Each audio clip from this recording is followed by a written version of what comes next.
कभी आपने खुद से यह सवाल पूछा है कि क्या मैं वाकई लीडर बनने लायक हूँ?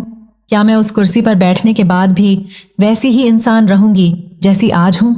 हाय, मेरा नाम है आरजे क्वीन और इस ऑडियो बुक समरी में मैं आपको ले चलने वाली हूँ एक ऐसी लड़की की कहानी में जो अचानक से मैनेजर बन गई और फिर उसे समझ ही नहीं आया कि अब आगे क्या। The making of a manager. Julie Zhuo की वो किताब है जो न सिर्फ इस सवाल का जवाब देती है बल्कि हमें अपने ही डर, संकोच और उम्मीदों के बीच एक नया रास्ता दिखाती है, बिना किसी बनावटी मोटिवेशन के, बस एकदम असली इंसानी एहसासों के साथ। इस समरी में हम जानेंगे कि एक अच्छा मैनेजर कैसे बनता है, पर उससे भी पहले एक अच्छा इंसान कैसे बना जाता है। तो अगर आप किसी टीम का हिस्सा हैं या किसी रिश्ते में थोड़ी जिम्मेदारी उठाते हैं तो यकीन मानिए ये किताब सिर्फ ऑफिस के लिए नहीं, आपके पूरे जीवन के लिए है। चलिए अब खोलते हैं इस कहानी का पहला पन्ना। अब हम पलटने जा रहे हैं उस किताब का पहला पन्ना, the making of a manager, और शुरुआत करते हैं उसके सबसे पहले हिस्से से, परिचय। जैसे कोई कहानी अभी शुरू ही हो रही हो और हम सब कान लगाकर सुनने को तैयार बैठे हों। क्या कभी ऐसा हुआ है कि तुम किसी मीटिंग में बैठे हो और तुम्हारी नजरें सबकी आंखों में यह खोज रही हों, क्या मैं वाकई यहाँ लीड करने लायक हूँ? क्या तुम्हें भी कभी ऐसा लगा है कि सामने वाली कुर्सी पर बैठा इंसान मैनेजर है लेकिन अंदर से खुद उतना ही कंफ्यूज है जितना तुम? अगर हाँ तो तुम अकेले नहीं हो और शायद इसी सवाल से जन्मी थी वो बेचैनी जिसने जूली झुओ को यह किताब लिखने की राह दिखाई। जूली झुओ एक ऐसी लड़की जो पहले कभी किसी को लीड नहीं कर पाई थी और अचानक एक दिन उसे एक टीम थमा दी गई। सबने उसे मैनेजर कहा लेकिन उसके भीतर तो तूफान मचा था, क्योंकि किसी ने नहीं बताया कि मैनेजर होना सिर्फ टाइटल नहीं होता, यह एक पूरी जिम्मेदारी है। वह कहती है, मैंने जो सबसे पहले सीखा वो ये था कि किसी मैनेजर की सबसे बड़ी ताकत है लोगों को समझना और खुद को लगातार सीखने देना। यह किताब उन्होंने इसलिए लिखी क्योंकि उन्हें लगा कि जैसे जैसे वो सीखती गईं वैसे वैसे उनकी सबसे बड़ी ताकत बनी इंसान होना।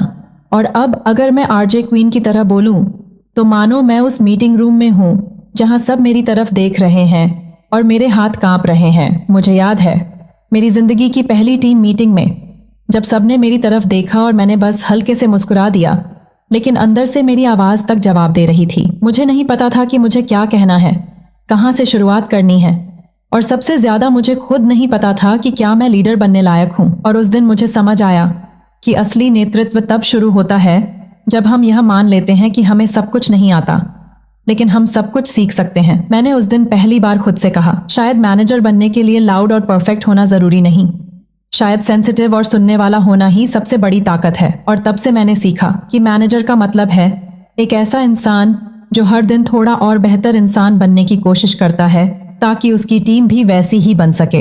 अगर तुम सोच रहे हो कि मैनेजर कैसे बनते हैं तो यह किताब यही बताती है। मैनेजर वो होता है जो माइंड यानी मन को ट्रेन करता है, यानी शक्ति को बांटना सीखता है, और डेस्टिनी यानी अपनी नियति को अपनी टीम के साथ मिलकर रचता है। यह सिर्फ मैनेजमेंट की किताब नहीं है, यह रिश्तों की, इमोशन की, समझ की और इंसानियत की किताब है। यह उस पहले डर से शुरू होती है जहां हम खुद को देखने से डरते हैं और फिर धीरे धीरे हमें अपनी परछाइयों से दोस्ती करवा देती है। और जब यह अध्याय खत्म होता है तो एक बात अंदर से फूटती है कि शायद हमें सुपर हीरो बनने की जरूरत नहीं, हमें सिर्फ वह इंसान बनना है जो अपनी टीम को भरोसा दे सके और खुद को भी कभी कभी थाम सके। तो चलो अब अगला पन्ना पलटते हैं जहां इंतजार कर रहा है। अध्याय 1, क्या मैं मैनेजर बन गया हूं? और इस सवाल में ही छुपा है वो पहला कंफ्यूजन जिससे हर लीडर की यात्रा शुरू होती है। अब जब हमने किताब का दरवाजा खोला है तो चलो उस किरदार से मिलते हैं जिसने हर पन्ने में अपनी सच्चाई की स्याही से एक नई दिशा लिखी है। आज की कहानी उसी लड़की की है, जूली झुओ, और यही है इस किताब का अगला पड़ाव। क्या किसी ने कभी तुम्हें इतनी कम उम्र में इतनी बड़ी जिम्मेदारी दे दी कि तुम हाँ तो कह दो, पर भीतर से हर पल डरते रहो कि कहीं कोई पकड़ ना ले कि तुम ये सब बस दिखा रही हो, निभा नहीं पा रही? क्या कभी तुमने भी वो खुद से सवाल पूछा है कि मैं जो कर रही हूँ क्या मैं उसके लायक भी हूँ? जूली झुओ की जिंदगी का सबसे बड़ा मोड़ तब आया जब वो सिर्फ 25 की थीं और उनके हाथों में आ गई एक पूरी टीम की कमान। कोई ट्रेनिंग नहीं, कोई गाइड नहीं, सिर्फ एक टाइटल और ढेर सारा कंफ्यूजन। लेकिन यही कंफ्यूजन उनकी सबसे बड़ी ताकत बन गया। जूली का सफर किसी सीधी सड़क जैसा नहीं था।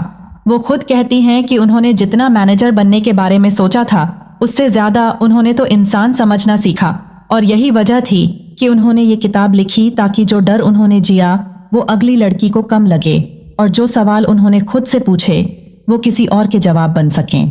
अगर मैं आरजे क्वीन की तरह अपनी सबसे सच बात कहूं तो मेरी कहानी भी कुछ वैसी ही थी। जब मुझे पहली बार किसी टीम को लीड करने को कहा गया तो मैं बस मुस्कुराई और कहा ठीक है कर लेंगे, लेकिन अकेले में बैठकर घंटों रोई। किसी ने नहीं बताया था कि टीम को चलाना सिर्फ काम बांटने से नहीं होता, वो तो लोगों के सपनों, उनके डर, उनके ईगो और उनके अधूरे हिस्सों को महसूस करने की कला है।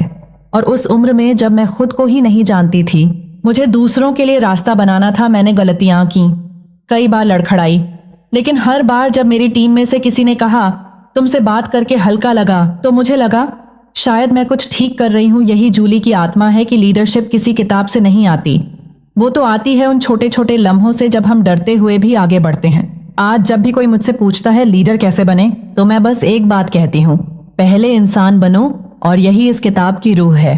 जूली बताती हैं कि माइंड यानी मन को लचीला बनाना, पावर यानी शक्ति को सब में बांटना, और डेस्टिनी यानी नियति को मिलकर रचना, यही लीडरशिप की असली नींव है। उनके शब्दों में नहीं, उनके अनुभवों में वो सच्चाई है जो हर नए मैनेजर को चाहिए। एक भरोसा की कमजोरियां भी सीख का हिस्सा हैं। और जब हम इस पन्ने को बंद करते हैं तो दिल में एक आवाज गूंजती है कि उम्र, जेंडर या अनुभव से नहीं, लीडर वो बनता है जो हर दिन, हर डर के बावजूद इंसान बने रहने की हिम्मत रखता है। अब कहानी का अगला मोड़ है, क्या मैं मैनेजर बन गया हूँ? और यहाँ से शुरू होती है वो पहली उलझन जो हर लीडर के दिल में सबसे पहले घर बनाती है। अब हम बढ़ चले हैं उस किताब के उस हिस्से की ओर जहाँ पूरी कहानी की रूह समाई है, the making of a manager का वह निचोड़, जिसे समझ लेना मतलब लीडरशिप की जड़ों तक पहुंचना।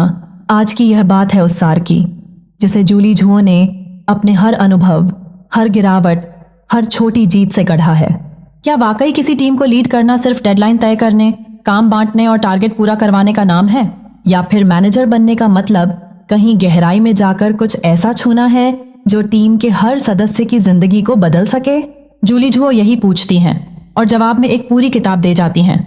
उनका मानना है कि मैनेजर वो नहीं होता जो सिर्फ काम करवाता है, बल्कि वो होता है जो दूसरों को अपनी डेस्टिनी यानी नियति तक पहुंचने का रास्ता दिखाता है, जो अपनी टीम के हर इंसान के माइंड यानी मन को समझकर उसे इस तरह छूता है कि वह खुद अपने भीतर की पावर यानी शक्ति को पहचान सके। जूली के लिए यह किताब कोई गाइड बुक नहीं बल्कि एक दर्पण है जिसमें हर नया मैनेजर खुद को देख सके, समझ सके और मान सके कि हाँ, नेतृत्व करना इंसानों को संभालने की कला है, न कि एक सिस्टमैटिक प्रोजेक्ट।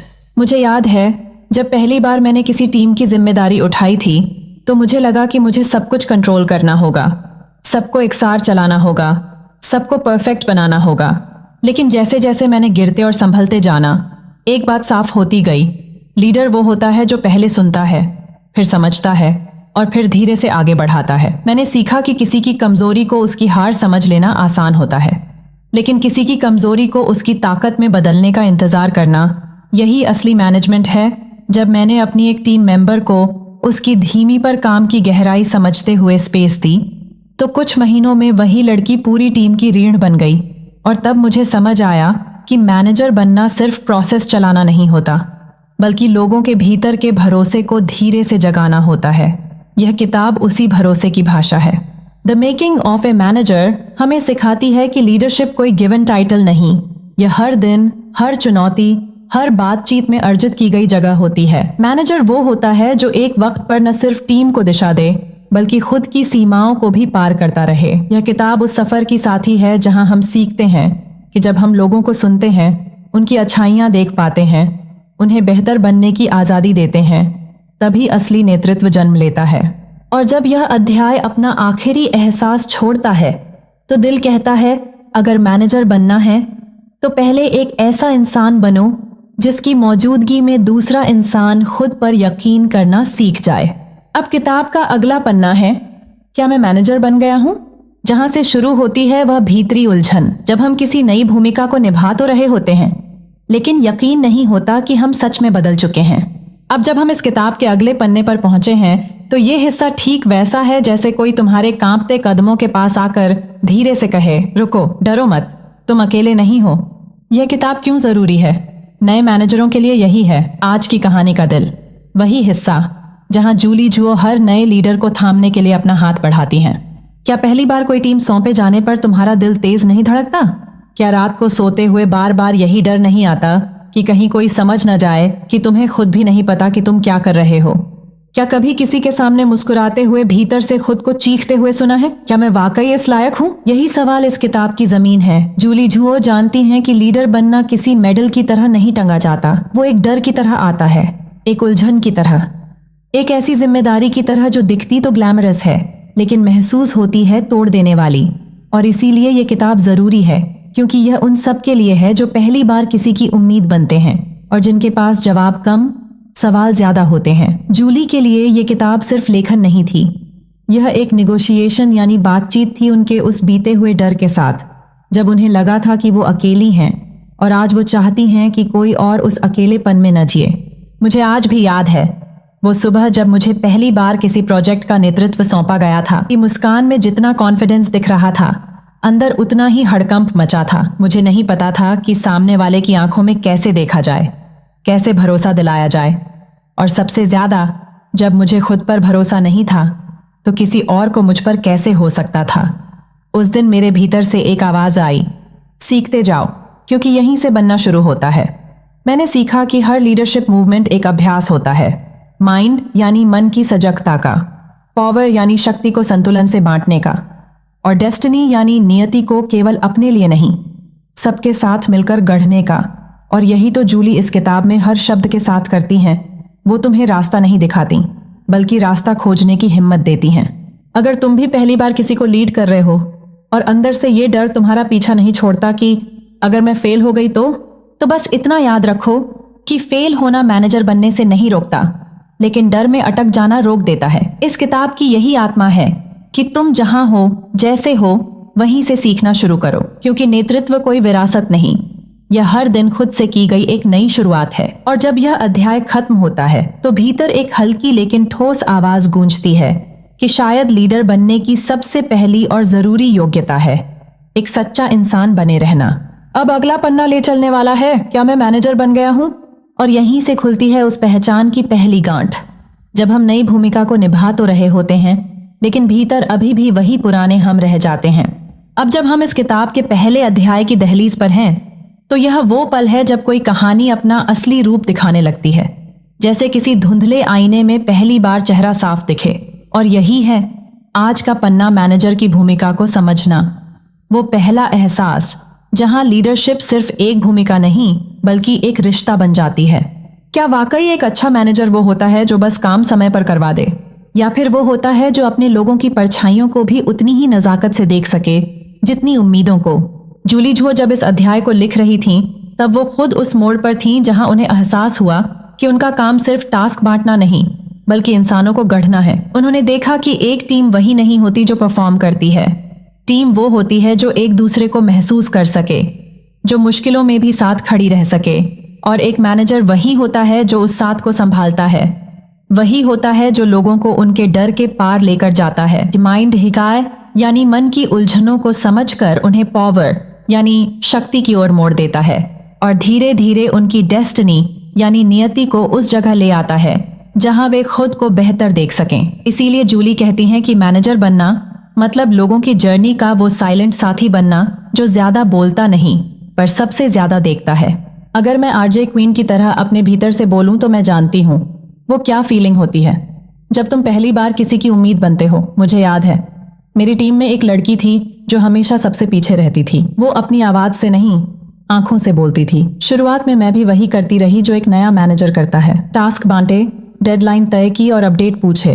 लेकिन एक दिन मैंने बस उसके पास जाकर पूछा, तू ठीक है?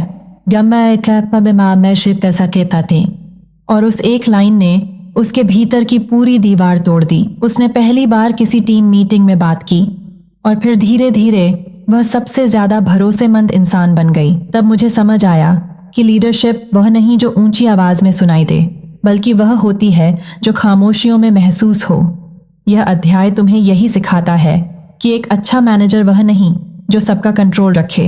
इस किताब का यह पहला अध्याय एक आईना है जो दिखाता है कि मैनेजर की असली परिभाषा किसी पोजीशन में नहीं बल्कि नीयत में छुपी होती है। और जब तुम अपने लोगों के लिए खड़े होते हो, वे तुम्हारे साथ चलने लगते हैं। यही वो पल होता है जब नेतृत्व जन्म लेता है, बिना कहे, बस निभाकर। और जब यह अध्याय अपने आखिरी शब्दों पर आता है तो दिल कहता है, अगर किसी की जिंदगी में तुम्हारी मौजूदगी उससे थोड़ा और मजबूत बना रही है तो तुम एक सच्चे लीडर हो, भले तुम्हारे पास कोई टाइटल ना हो। अब इस किताब में अगला मोड है ट्राइबल सिग्नल्स, यानी वो सूक्ष्म लेकिन गहरे संकेत जो तय करते हैं कि टीम किसे लीडर मानती है और क्यों। अब जब हम the making of a manager किताब का दूसरा अध्याय पलटने जा रहे हैं तो जैसे कोई पुरानी डायरी में अगला पन्ना खुलता है, उसमें एक लाइन चमकती है, लीड करना बनाम खुद करना। कभी तुमने सोचा है क्या वाकई नेतृत्व का मतलब है हर चीज को खुद संभालना, या फिर वो कला है किसी और की काबिलियत पर भरोसा करना? क्या तुम्हारे हाथ में सब कुछ होना ही ताकत है, या सबसे बड़ी ताकत ये है कि तुम किसी और के हाथों में भी भरोसा रख सको? जब जूली जो पहली बार मैनेजर बनी तो वो बस एक सामान्य डिजाइनर थीं जो टीम में सबसे तेज काम करती थीं, सबसे कम गलतियां करती थीं और हर डेडलाइन से पहले तैयार रहती थीं।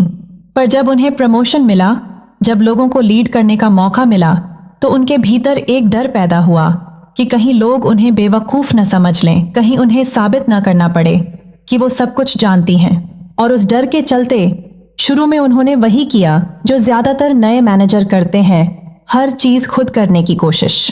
हर प्रोजेक्ट में दखल देना, हर डिजाइन खुद चेक करना, हर फीडबैक पर सबसे पहले बोलना, ताकि कोई ये ना कहे कि वो मैनेजर तो बन गई पर काम नहीं आता। पर धीरे धीरे उन्हें एक सच ने झकझोर दिया कि ये रवैया न सिर्फ उनकी टीम का दम घोंट रहा था, बल्कि उनका अपना माइंड यानी मन भी थक चुका था। एक बार की बात है, मेरी दोस्ता टीम लीड बन गई थी। उसका नाम राधिका था। बहुत होशियार थी, तेज, सबकी मदद करने वाली। जब उसकी टीम बनाई गई तो हर रोज वो कोशिश करती कि सबका काम डबल चेक करे, सबकी गलतियां खुद सुधार दे। पर दिन ब दिन उसकी आंखों के नीचे काले घेरे बढ़ते गए। वो चिड़चिड़ी हो गई और एक दिन उसकी ही टीम के एक मेंबर ने कहा, क्या हमें भरोसा नहीं किया जाएगा? क्या हम कभी अपनी उड़ान नहीं भर पाएंगे? उस दिन राधिका रो पड़ी और समझ गई कि एक लीडर वो नहीं जो सब कुछ खुद करे, बल्कि वो होता है जो दूसरों को उड़ने का हौसला दे। उस दिन के बाद उसने एक छोटा सा नियम बना लिया, हर टीम मेंबर को सिखाना, फिर उन्हें करने देना। अगर हम सच में लीड करना चाहते हैं तो हमें ये समझना होगा कि टीम का हर व्यक्ति अपने आप में एक ब्रह्मांड है। उन्हें निर्देश देना और फिर उन पर भरोसा करना, ये ही असली निगोशिएशन यानी बातचीत की कला है, जिसमें हम अपना कंट्रोल नहीं खोते बल्कि साझा करते हैं। जैसे कोई संगीतकार हर वाद्य यंत्र पर खुद हाथ न रखे, बल्कि सारे वादकों पर भरोसा करे ताकि संगीत बन सके, वैसे ही एक सच्चा लीडर हर चीज खुद नहीं करता, वो दूसरों को अपने जैसा बनने का अवसर देता है। और जब तुम अपने भीतर वो बदलाव लाते हो कि अब मुझे सब कुछ खुद नहीं करना बल्कि सबको साथ लेकर चलना है, तो उस दिन तुम सिर्फ मैनेजर नहीं होते, तुम एक सच्चे इंसान बनते हो। वो इंसान जो किसी की रफ्तार नहीं रोकता बल्कि उन्हें पंख देता है। कभी कभी छोड़ देना, गाइड करना और फिर एक कदम पीछे हट जाना, यही असली पावर यानी शक्ति होती है। और यही नेतृत्व का वो रूप है जो लोगों को संवारता है, डर नहीं दिखाता। क्योंकि अंत में अगर तुम्हारे साथ काम करने वाले लोग तुम्हारे बिना भी आगे बढ़ सकें तो यही तुम्हारी सबसे बड़ी जीत है, यही तुम्हारा सबसे सुंदर प्रतिबिंब है। और यही अध्याय हमें सिखाता है कि करना जरूरी है, पर सबसे जरूरी है करने देना। और अब जब ये सीख दिल में उतरने लगी है तो चलो अगले अध्याय की ओर बढ़ते हैं। 3, जांचो, फिर भरोसा करो, जहां नेतृत्व का अगला रंग हमारे इंतजार में है।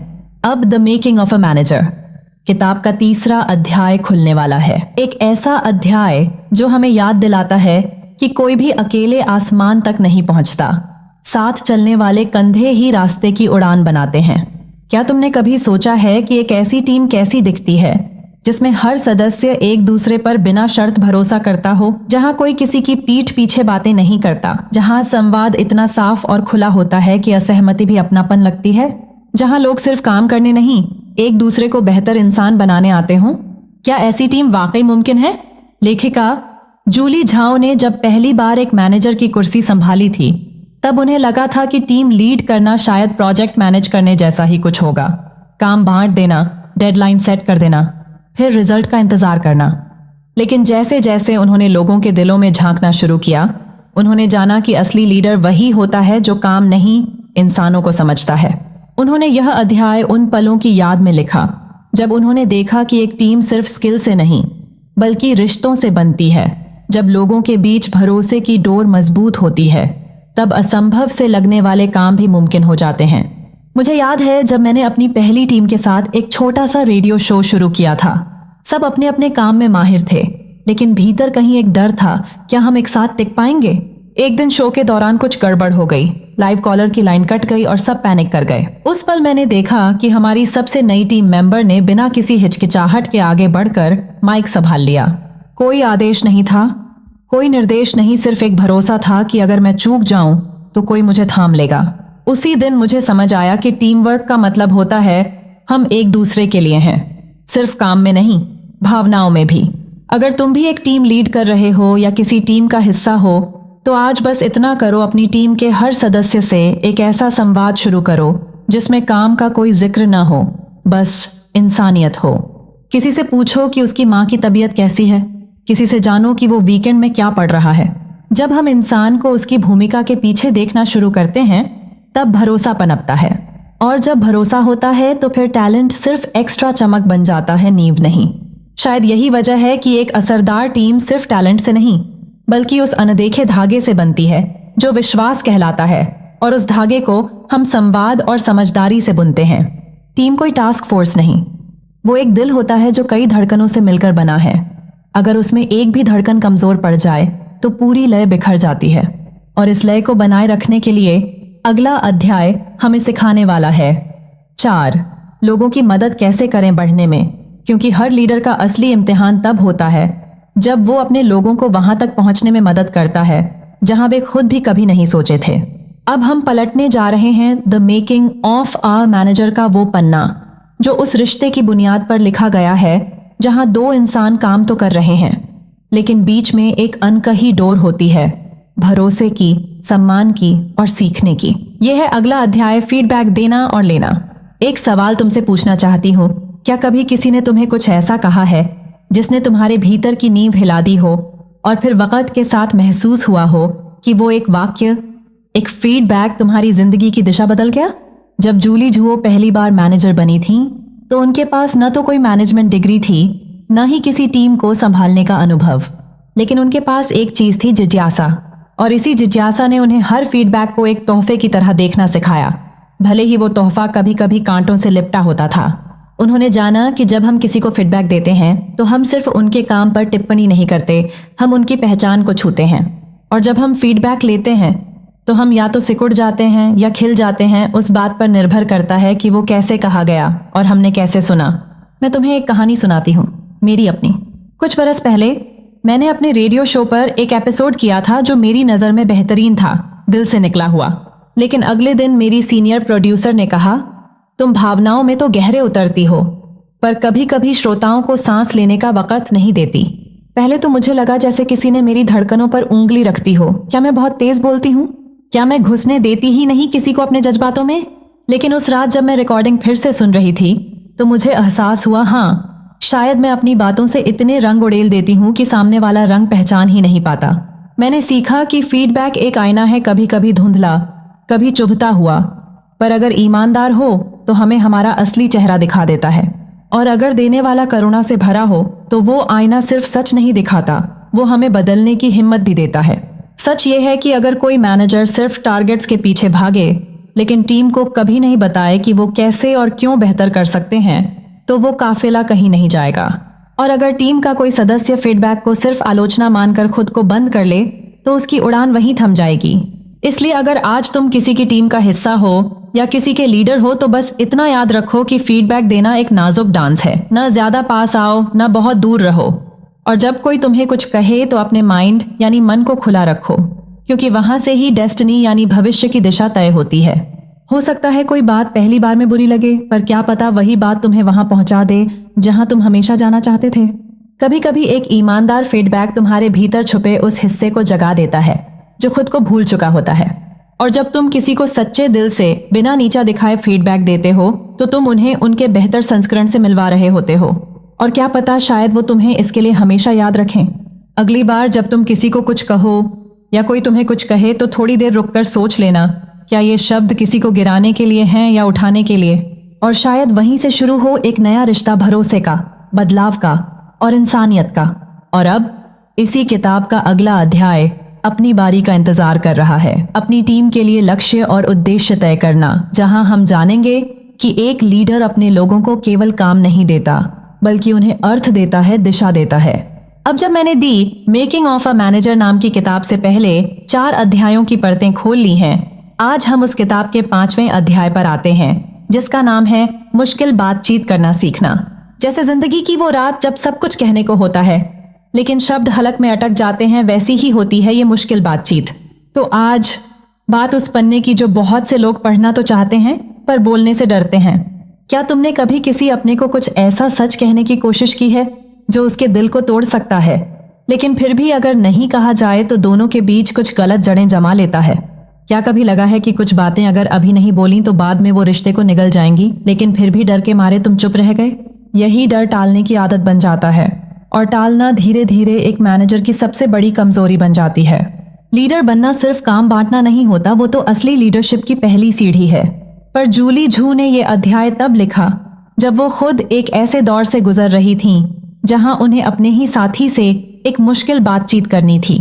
ऐसा साथी जो टैलेंटेड था, पुराने रिश्ते भी थे, लेकिन उसकी परफॉर्मेंस उस लेवल पर नहीं थी जो जरूरी था। जूली के पास 2 रास्ते थे, या तो अनदेखा करें ताकि शांति बनी रहे, या फिर साहस जुटाएं और उस सच्चाई को सामने लाएं, चाहे उसके बाद रिश्ता कुछ भी हो। मुझे याद है वो शाम जब मैंने अपने सबसे प्यारे दोस्त को एक ऐसी सच्चाई बताई थी जिसे सुनकर शायद वो मुझे छोड़ सकता था। मेरे हाथ कांप रहे थे, मेरी आवाज भी, पर मैंने कहा क्योंकि सच्चाई वही थी जो हमारे बीच भरोसे की नींव बचा सकती थी। मैंने सीखा कि सहानुभूति यानी सामने वाले की भावना समझना, और स्पष्टता यानी जो बात है उसे साफ कह देना, इन दोनों का मेल ही एक सच्चे बातचीत की असली ताकत होती है। कभी कभी हम सोचते हैं कि चुप रहना दया है, पर सच्चाई ये है कि बिना कहे चीजें और बिगड़ती हैं। चाहे वो टीम का कोई सदस्य हो जो अपना बेस्ट नहीं दे रहा, या कोई सहयोगी जो दूसरों को नीचा दिखा रहा है, उस पर चुप रहना सिर्फ मुश्किलें बढ़ा देता है। तो उस समय एक मैनेजर को चाहिए माइंड यानी मन की स्पष्टता, कलेजा यानी भावनात्मक साहस, और नेगोशिएशन यानी संवेदनशील संवाद की समझ। अगर बातचीत के पहले तुम अपने भीतर ये सवाल रखो, मैं ये क्यों कह रही हूं, और जवाब अगर टीम की भलाई हो, इंसान की भलाई हो, तो फिर चाहे बात कितनी भी कठिन हो, उसे कहना जरूरी है। किसी को उसकी गलती बताना तब सबसे सुंदर होता है जब उसमें सम्मान और मानवता हो। जब तुम कहती हो मैं ये इसलिए कह रही हूं क्योंकि मैं चाहती हूं कि तुम और बेहतर करो, क्योंकि मुझ में तुमसे उम्मीदें हैं, तब वो आलोचना नहीं रहती, वो विश्वास बन जाती है, और वहीं से रिश्ते गहराते हैं, भरोसा बढ़ता है और एक असली टीम बनती है। तो जब अगली बार कोई मुश्किल बातचीत सामने आए तो उसे टालो मत, उसकी तैयारी करो, अपनी भावना साफ करो। सोचो कि सामने वाले के लिए भी ये संवाद एक अवसर हो सकता है बढ़ने का, समझने का और बदलने का। तुम्हारा काम उसे तोड़ना नहीं है, तुम्हारा काम है उसे उसकी डेस्टिनी यानी नियति की ओर जेंटली धकेलना। क्योंकि कभी कभी किसी की जिंदगी की सबसे जरूरी बात किसी और के मुंह से सच बनकर ही आती है। तो ये थी the making of a manager की वो सच्ची, मासूम और भीतर तक उतर जाने वाली कहानी जो हमें सिखाती है कि लीडर बनना कोई सुपर पावर नहीं, बल्कि हर रोज थोड़ा और बेहतर इंसान बनने की चाहत है। अगर इस समरी ने आपको भी कहीं ना कहीं छू लिया हो, या आपके अपने मैनेजर बनने के सफर की कोई याद ताजा कर दी हो, तो इस वीडियो को लाइक जरूर करिए और किसी ऐसे इंसान के साथ शेयर करिए जो इस वक्त अपनी लीडरशिप को लेकर थोड़ा डगमगा रहा हो। नीचे कमेंट में मुझे जरूर बताइएगा कि आपको इस किताब की सबसे सच्ची बात क्या लगी, और अगर कोई ऐसी ऑडियो बुक है जिसे आप दिल से सुनना चाहते हैं तो उसका नाम भी कमेंट में लिखिए। मैं आरजे क्वीन फिर लौटूंगी आपके लिए किसी एक और किताब की रूह को आवाज देने। तब तक याद रखिए, अच्छे मैनेजर बनने की शुरुआत कभी ट्रॉफी से नहीं होती, बल्कि उस दिन से होती है जब आप पहली बार खुद से पूछते हैं, क्या मैं ये कर पाऊंगी?